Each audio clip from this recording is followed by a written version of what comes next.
Welcome back, WNST, Towson, Baltimore, and Baltimore Positive. We are doing the Thanksgiving thing here this week. We're having our wise conversations all week long, including with our mayor, Brandon Scott. We had our Maryland Crab Cake Tour presented by the Maryland Lottery at Coco's last week. We had a great a litany of guests, including my friend Mike Rosigliano. Ruffin Bell joined us from Coppin State. We had Corey McCrae stop by. And, of course, Baltimore County Executive Don Moeller. Barry Glassman, Harford County Executive, running for Controller, will be joining me on Friday at Conrad's Crabs in Abingdon. Hope you get out there before 2 o'clock to say hello. We have some other friends coming out. Eric Sauer from There Goes My Hero will be there as well. Luke Jones is here right now. We are recapping these Houdini escape acts of the Ravens. By the way, Steelers almost had a Houdini act there in the late going, as we burn the midnight oil. All of these games are close, dude, right? I mean, like, we talk about they could be 7-3, they could be 3-7, they could be something else if they're not kicking field goals and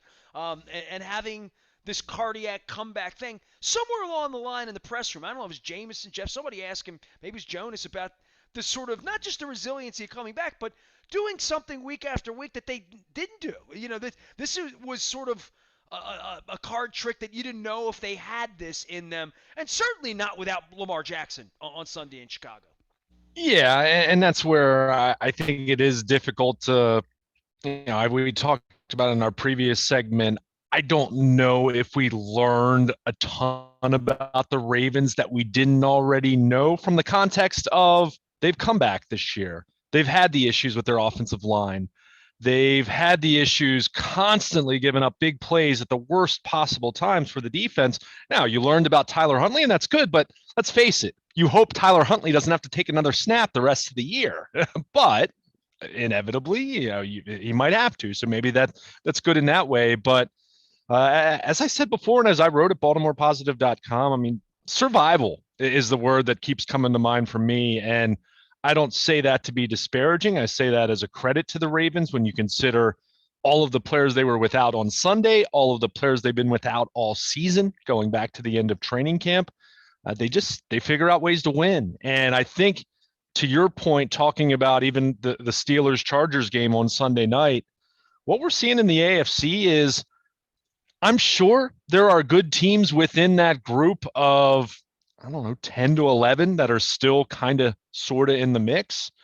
But right now, there's a race among all those teams to try to improve upon their deficiencies, because it's showing up for all these teams. And I mentioned the Ravens being a survivor in the sense that it hasn't hurt them quite as much, but we're only a week removed, or 10 days removed from the loss at Miami. All of these teams lose games like this, and it really is a race of who can get better, who can improve, who can make themselves a serious contender come late December and January. Because some teams are going to do that, whether it's the Ravens, whether it's the Bills, whether it's Indianapolis looking way better and being impressed with what they did. The cream will rise to the top. Now, it might not be a historically great team, but it will be the best from the rest. And right now, all these teams are still searching for that. Well, and I the hope Ravens, my eggnog is better, at Wise Markets than 9-8. You know what I mean? Like 9-8's where they're all trying to get to. Dude, you get to 10 wins, you're in, right? The Ravens are on that pathway now, unless they really stub their toe and lose 4 or 5 or something really crazy. And that's all out there because there are no Jets, there are no walkovers, and the walkovers aren't walkovers. That's what the Dolphins were supposed to be last week, right? One thing I wanted to hit you on about this topsy-turvy where the Jets can win games, the Colts can win games, the Jaguars can win games, although not this weekend. But the danger at the bottom of the league has always been there, dude, right? I mean, I remember the badass, awful 96 Ravens beating the Steelers here, right? Carnell Lake game, if you remember that game first. Teams have no business winning games in November, December because the NFL's competitive like that. And I'm sure you have some Buck Showalter idiom here, to throw at me about, measuring up and all of that. This is Major League Baseball. This is the National Football League. Yeah, it is. And you're vulnerable. The Jets can beat you. Any team can beat you. They can. I do think it's been a little more frequent this year as far as just some of the volatility. And I mean, I think that reflects from the standpoint of, look at the Ravens Titans and the Ravens have 3 losses, and they're at the top right now. Titans, of course, have one more win than the Ravens, but look at New England at 7-4, and then you can look at the Denver Broncos, who are 5-5. So they're 1 game behind in the loss column, and they're currently 12th in the AFC. So you just have a lot of teams just right in the middle there. There are no great teams. I mean, the Jets certainly look terrible at times. The Texans have looked awful, but they didn't look awful on Sunday against the best team in the conference, Jacksonville. I mean, those teams are really bad, but I mean, you're just look at seeing the Chargers team that came in here and sleepwalk, and the Steelers take 50,000 fans out there, and Chargers won. I mean, like that's what I mean about 9-8. And I don't want to get ahead of myself here with Cleveland and prime time and Al and Chris and all of that stuff, but win one, lose one the rest of the way is going to bode well for the Ravens because this is the meat of the schedule. I don't expect them to go 5-1 the next 6 weeks. I really, if they do, they are the premier team. They're the 13-win team. They're the 1 seed if they do that. I don't know that they're good like that. I mean, I watched them play last week. I've watched them play the last 6 weeks. I was impressed once. The Chargers game was impressive. How impressive? I don't know. Even more impressive when they go and beat the Steelers. Yeah, and that's what I think you're waiting to see a little bit more of that. I mean, as much as the style points don't matter on a day like Sunday where your starting quarterback's not playing. I mean, you get out of Dodge with a win. I mean, even if it was a case that they lost, you're just hoping get out of this game without any more serious injuries and go home and regroup. They got the win, makes it that much better. I want to have some fun with you here because you were on the last trip. I got into the elevator after the win with Eric DeCosta and Ozzie Newsome, and we all pointed out how the elevator ride in Chicago was much more comfortable this time than the last time. So, yeah. You said snuck out and all that. I kind of had a moment with Ozzie and Eric after the game about sneaking out of there because it's not easy sneaking out of an NFC game on the road historically over 25 years. We lose a lot of games in Minnesota and Green Bay and these far-flung places we don't go every 8 years. So when you do win any of these games, you feel so spoiled, right? Like you're just supposed to go to Miami and win. You're just supposed to go on the road and win. It's not easy to do, and the Ravens aren't a great team. Well, the last thing is really you said it. I mean, they don't feel like a great team right now. I mean, we've talked about it a lot about the fact that they're 7-3, and look, they don't apologize for that. They shouldn't apologize for that, and that's why I said. To me, they're the best survivor in the AFC at this point. And you can say, okay, well, what about Tennessee? Okay, Tennessee has been without Derrick Henry for a few weeks. Look at the guys the Ravens have been without all year, and it's a credit to them. But, yeah, you're trying to see what exactly they're going to look like come season end. And, the one thing I will say, and again, this kind of lends itself to what you were saying about how anyone can beat anyone, the schedule is going to pick up right now. And you look at the rest of their schedule, right now, everyone they're going to play has a winning record. And I mean, even someone like Pittsburgh, who I don't know about you, I wasn't impressed with Sunday night. I think they made a couple miraculous plays on special teams and defense to give themselves a chance, but I'm not seeing it with Ben Roethlisberger anymore. That said, does that mean I just assume the Ravens are going to go to Pittsburgh and win in a couple weeks? Well, we know how difficult that can be. They can do it. Always looks old until we show up. No, I mean he looks old all the time now. I mean, I'm not impressed. But that said, look at the quarterbacks the Ravens have been giving up 300-yard games. I mean, look at what Jacoby Brissett and Tua Tagovailoa did against them on a Thursday night game, and it kind of brings us back full circle to this defense. That I mean, you look at Sunday's performance; they were outstanding for long stretches of that game. But you give up the 2 longest plays of the day, 2 touchdowns, and without the busted coverage with Sammy Watkins on 3rd down, where Huntley, does a great job finding them, setting up the touchdown. We're talking about the defense costing them the game on 2 plays. And would that have been fair necessarily, considering the offense had only mustered 3 field goals to that point? No, but it's this overwhelming theme that just continues happening, where they're just giving up big plays at the worst possible time. And that's where you do start to look at the schedule and say, all right, if you're doing this against the Bears and you're doing this against the Dolphins, what's going to happen when you do go up against some of these teams that are, quote, better than those teams? Are you going to clean this up, or is it going to look even worse? And that's where it is concerning. But it's frustrating because I think you have a team that you consider guys that haven't been out there. Brandon Williams hasn't played since the bye. Derek Wolfe hasn't played all year. We've talked about L.J. Fort, no Deshaun Elliott, no Marcus Wait, has Peters, Campbell got and hurt in the game? yeah, I'm not sure he was really hurt, to be totally honest. But you go back and look at that. The Oh. Ravens are going to get busted for 12 men on the field. Now, he did. If it was, I'm not saying it was a complete fake. Let's be clear about that. I don't think he was hurt all that badly compared to how they sold it, because he was running off the field and then suddenly he just goes down. Like, I wouldn't say it, not as bad as like he got shot. It wasn't like a flop in the NBA, but I was wondering if there was a little bit of gamesmanship there.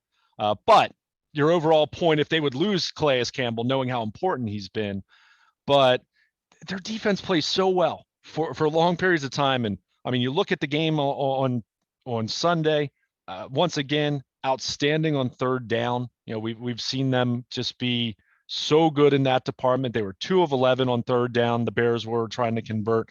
The Ravens have been excellent in that department all year long. Red zone. The Bears were 0 for 1 in the red zone. Ravens came into the week first in the NFL in red zone defense. So that tells you situationally, they've been really, really good. It's just these lapses then where they miss a tackle like Chuck Clark did and Brandon Stevens did on Sunday on the first touchdown. Or in the case of the final touchdown, Chris Westry bites on the double move. Although I'll say I'm a big Wink Martindale guy. Running cover 0 with Chris Westry and no safety help in that spot, I don't know. I mean, at some point in time, Cowboy. you need to recognize you don't have Marcus Peters back there right now. I mean, you just don't. And in that case, you didn't even have Anthony Averett or Jimmy Smith. So the coaching has to play a part in it. There's no question about it. But this defense, It did for Matt Nagy.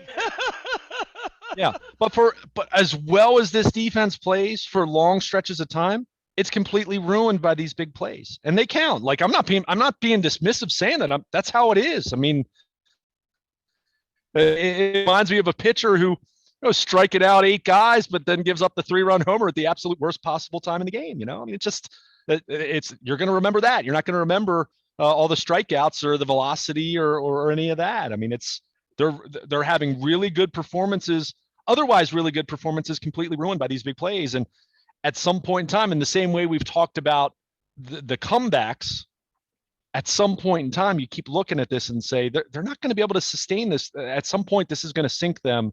If it's against Cleveland, or if it's against Cincinnati again, or if it's going up against Green Bay or the Rams, or yes, even the Steelers, a team that I just spent some time saying I don't think they're all that good. But hey, we've seen the Ravens lose to Miami. We've seen the Ravens lose to the Bengals, who have been very up and down, let's say, although certainly an impressive performance for them on Sunday against Vegas. But there's just, at some point, you'd like to think that they could clean that up, but it keeps happening and it keeps happening. And it's either a missed tackle situation, like we saw on the first touchdown, or in the second, where that wasn't really a busted coverage because Westry just bit on a double move more so. But whether it's just a failure in coverage or a complete busted coverage like we saw in Miami on a couple occasions, it's going to cost you football games, and it's going to cost you football games that are very winnable. I think Coach Harbaugh would bristle if I compared any of this to the preseason. But if you and I go back to August and talk about the team and what was supposed to be on the field in the second half, by the time you get to Chicago, by the time you get to this point where it's Thanksgiving and you've got Browns, Steelers, Bengals, like all that's happening here. The guys that are actually out on the field, to your point, right?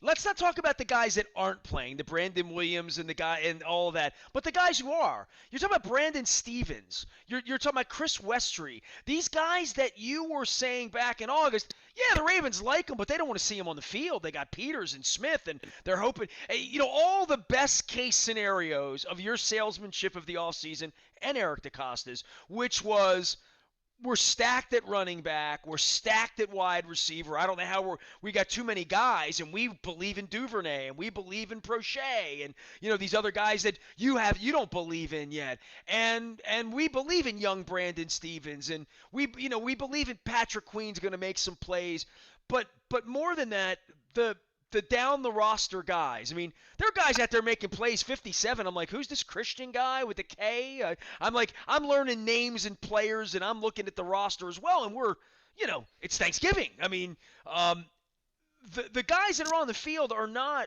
what they planned this to be. And I keep going back to any year where it's like this. I just say they're not very good right now. I mean, the fact that they're winning is great. The worst 7-3 team in the history of ball, whatever you want to say about that.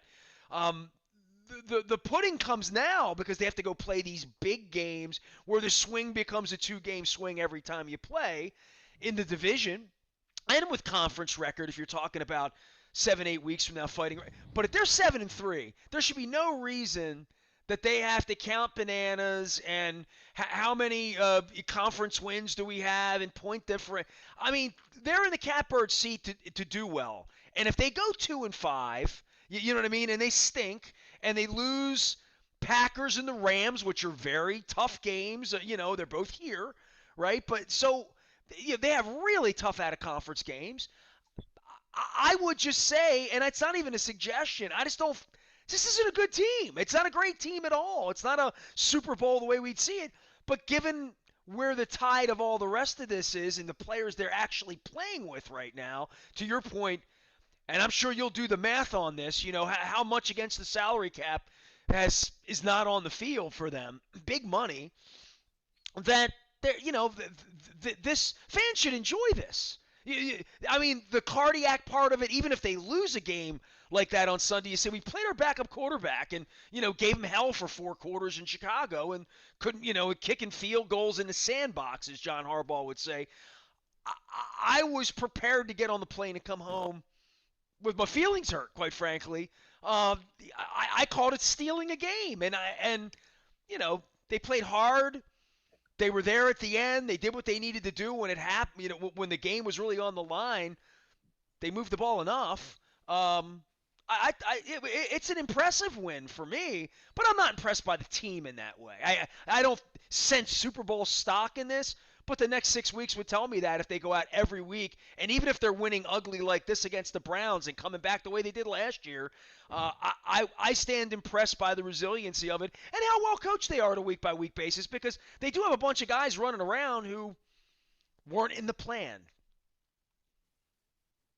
Yeah, and I mean, the thing I'll say about this, I mean, backup quarterbacks, teams can win with backup quarterbacks in the league. I'm not saying they can win over the long haul, but they can win. I mean, look at the Cardinals with Colt McCoy. I mean, they've won 2 of the last 3 games without Kyler Murray, and they went to Seattle on, not that the Seahawks are very good, but hey, Russell Wilson's back. So I can't sit here and say I was, quote, impressed, especially, not by the performance. I mean, the offense, they didn't score a touchdown until the final minute of the game. The defense, like I said, played really well for stretches, but give up 2 big plays. And Andy Dalton, old friend, old AFC North adversary, does it to him. And, that was a little bit of salt in the wound when it looks like they're going to lose. But just their ability to survive, their ability to just find a way when you consider all the guys they are missing, when you consider some of the guys that they're leaning on. You mentioned Brandon Stevens. I mean, he was a 3rd-round pick, and he was going to be the first guy up if something happened to one of their 2 starters. So that's not stunning. But when you're talking about, you might not like the result, but the ball didn't go over his head 3 times. You know what I mean? Like, and the missed tackle and whatever, that's endemic to the whole program at this point. Right.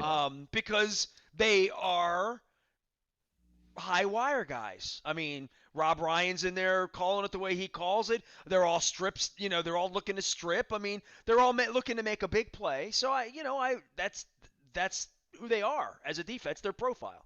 Right, but I mean, Brandon Stevens, I agree with you. I mean, Chris Westry got picked on, and he gave up a lot of plays. I mean, but no Marcus Peters, no Anthony Averett, who replaced him. Jimmy Smith was inactive on Sunday, even though we haven't seen him play a whole lot at this point, because I think physically there's just not a lot of confidence that he's going to hold up. at this stage of Let's his be career. honest, Brandon Stevens wouldn't have been on the field. I mean, he might have played 12 snaps or something like if everybody was healthy. If it was drawn up perfectly, it would have been different players out there. I mean, Chris Westry probably would have played in the dime. I think you would have seen that. But yeah, I mean, or no, I'm sorry, Brandon Stevens would have played in the dime. Chris Westry wouldn't have been out there. Yeah, I mean, I'm in agreement with you there. You talked But a yeah, I lot mean, about Chris it's Westry where in they are right August, now. though. And the one, You know what I mean? That was one of the. yeah, Westry was a guy you liked, they liked, and now he's on the field. well, and in fairness to him, as much as clearly that last touchdown was not something that he's going to want to relive as far as whatever his career ends up being. That's not going to make the career highlight video. But yeah, this is a kid who hadn't played much football. He was in Dallas, got hurt. They liked him a lot, had a really good spring and summer, and he got hurt in week 1. He had a meniscus injury, so he's just getting back the last couple weeks anyway. But again, it speaks to the fact that he had to play the state of their secondary, and Well, a lot and of that's fans where would say, you "Who just the hope. hell is he?" And I'm like, I know his name well because you talked about him 3 times a week for a month or two, and that's why I'm saying I'm comparing it to a Yeah, preseason game a little bit because these were the names you were talking about in August who are like doing it and winning, and it's not pretty, it's not Marcus Peters, it doesn't look like it's worth 20 million a year, but they're winning. yeah. Well, and that's where they are, and let's face it. I mean, every team's dealing with injuries now, not to the degree that the Ravens dealt with so early in the season, but you're never going to make it through a season completely healthy. I mean, even 2 years ago, 3 years ago, when they had some very healthy football teams, they still lost a guy here or there. I mean, Lamar Jackson became the quarterback because Joe Flacco went down with a hip injury for a couple games, and then it was all over after that for Joe here in Baltimore. But they had Tony Jefferson in 2019 go down, even though that was a really healthy team overall. So you're going to have some of that. So you can't just view it through the lens of, oh, this team would be perfect or undefeated if they had all those guys out on the field. Well, you're never going to keep everyone out on the field, but you can look at it and you can lament it a little bit. If you're, not that the Ravens are going to lament it, but as a fan, you can look at it and wonder what if. But at the same time, that's where you just said, enjoy the ride. I mean, they've had 5 fourth quarter comeback wins. And I mean, you look at the history of the game, that is very rare territory. I mean, I saw a statistic, I think the Elias Sports Bureau had said there's only, I think, 3 other teams that had done that in their first 10 games. I think it was the 82 Raiders. I want to say it was a 2009 Colts. And I think the 2016 Lions, basically the last time the Lions were any good at all. So now, not talking about teams that ultimately were destined to win championships, although that Colts team did get to the Super Bowl that year against the Saints, but it's fun. And it hasn't been overly impressive. And I think one thing, and I wrote this a couple of weeks ago with just an overall sentiment of enjoy the ride, because it's just been really entertaining, even if it's not good for your blood pressure over the course of 3 Yeah, hours. these But aren't games you want to turn there's off, this even though the sentiment. first half kind of stunk. Yeah, but there's this sentiment, and I think we experienced this some last year too, but there's this sentiment of waiting for the Ravens to look like they did 2 years ago. And that's just not reality. That's why I said, when we talked about it that night and the following day and the weeks that followed after that loss to the Titans in the playoffs after a 14-2 season where they had won all those games in a row and had this unbelievable point differential. You have a unanimous league MVP, all these guys making the Pro Bowl. And the thought was when they lost, I think the positive spin was what? The Ravens are a year early, right? They are ahead of schedule. That's not how this works. When you have a team like that, in the same way that the Ravens, Ravens fans lamented for years the Steve McNair 13-3 2006 season when they lose, just an absolute disappointing, heartbreaking loss to Indy, where 15-6.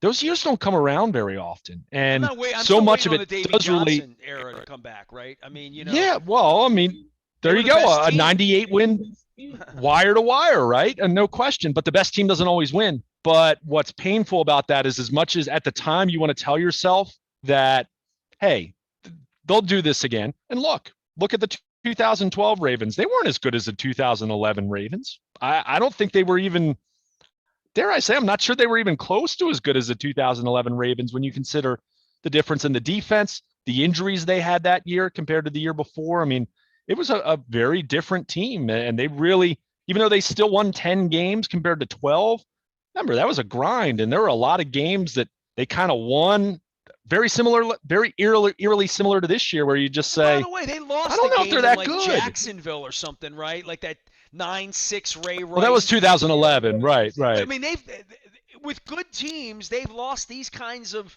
ugly, sleepy 6-3, 9-6, 15-6, as I remember the Colts game. I remember a score on that, Luke. So yeah, I mean, it's very easy to let these get away with your backups, and especially your backup quarterback, and say we're not supposed to win. Well, that's the one you steal after you get your ass kicked in Miami and you weren't ready to play.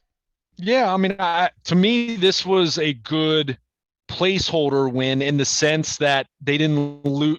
You're missing Lamar Jackson. You didn't miss a beat. You gained ground.